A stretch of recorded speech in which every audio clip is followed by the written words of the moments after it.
ছেলেকে আমি 7 আসমান পর্যন্ত ভ্রমণ করাবো। জোরসে বলেন সুবহানাল্লাহ। মাবিরা কাঁদতে লাগলো, আল্লাহ আমার ছেলেকে খেলনা কিরায়না দিবে আল্লাহ,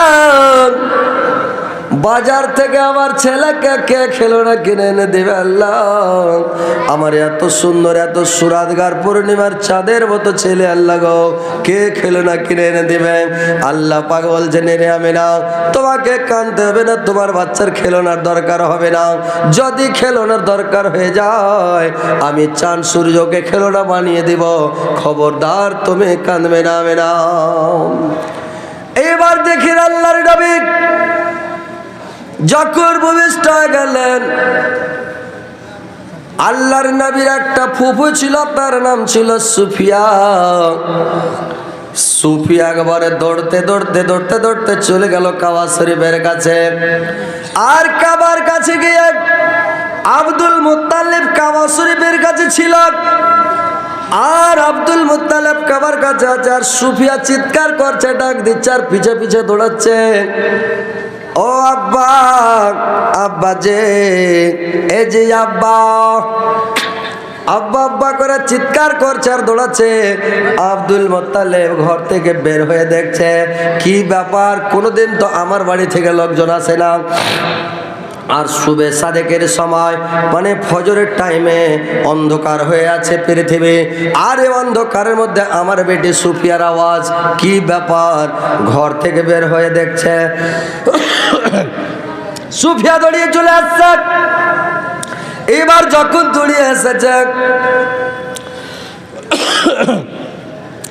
আব্দুল মুত্তালিব বলল, কি হয়েছে রে মা, কেন তুমি চিৎকার করছো, কেন দৌড়াচ্ছ, কি ব্যাপার?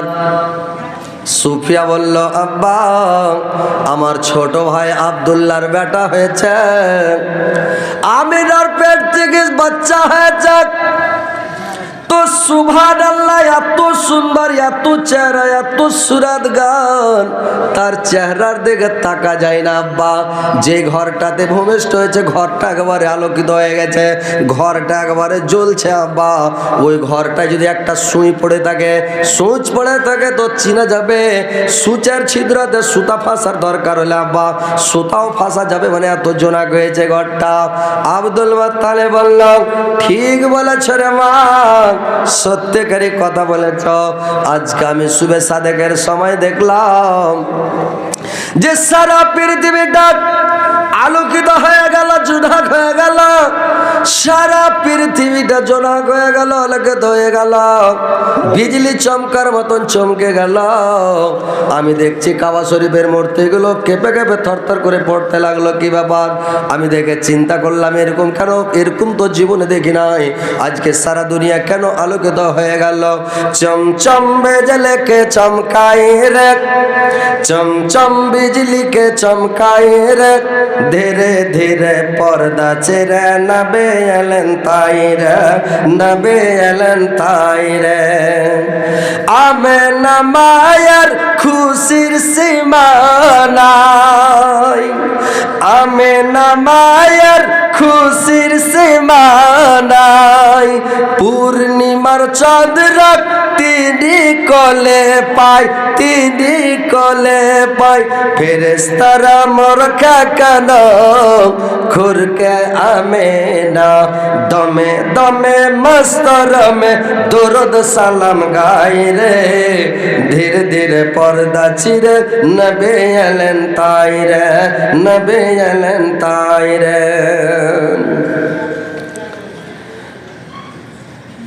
দেখো শয়তানের কি দুর্দশা, দেখো শয়তানের কি দুর্দশা, ছাড়ে কাবা ঘরের বাসা, কেন্দে কেন্দে গলা ভেঙে দারুণ বুক থাবড়াই রে, ধীরে ধীরে পর্দা চিরে নবী এলেন তাই রে, নবী এলেন তাই রে।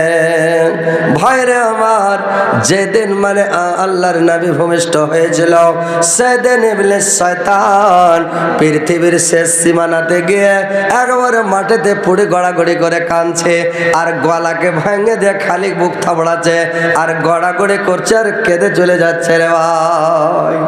খুব কাঁদছি, গড়াগড়ি করে কাঁদছে আর কেদা গলাকে ভেঙে দিয়েছে। আর ইবলিসের চেলাগুলো জিজ্ঞাসা করছে, কি হয়েছে গুরু, কেন কাঁদছ? কি হয়েছে ওস্তাদ, কেন কাঁদছ? কি ব্যাপার, কেন কানাকাটা করছো বলো? এরা তখন বলছে কি, ইবলিস বলল, এরে আমার চেলারা, আমার লোকেরা, তোমরা তো জানো না আমি কেন কাঁদছি। আমি কাঁদছি যে মক্কা নগরীতে একটা সন্তান জন্মগ্রহণ করেছে, একটা বাচ্চা হয়েছে। সেই বাচ্চাটা এমন বাচ্চা, আখিরি জামানার নবী, শেষ জামানার নবী। এই নবীর পরে আর কোন নবী রাসূল পৃথিবীতে আসবে না, এটাই নবী, শেষ নবী। এর আগে অনেক নবী ছিল, ধর্মগুলো রদ বদল হয়েছিল, কিন্তু এই নবীটা এমনই নবী, এর পরে নবী রাসূল আসবে না, এর পেটে নবুয়তে মোহরা আছে, এরপরে নবী রাসূল আসবে না। এটাই হচ্ছে আল্লাহর পেয়ারা হাবিব, পেয়ারা নবী। এর উম্মতের মধ্যে অনেক আলেম উলমা হবে, একটা গ্রামে 10টা 12টা 15টা 20টা 50টা করে আলেম হবে। এর উম্মতকে ভটকা মুশকিল হয়ে যাবে, পটকা মুশকিল হয়ে যাবে, একে ভটকা খুব কঠিন। কিন্তু ওই জন্য আমি কাঁদছি রে ভাই। ইবলিসের চালাগুলা বলছে, ওস্তাদ কাঁদতে হবে না।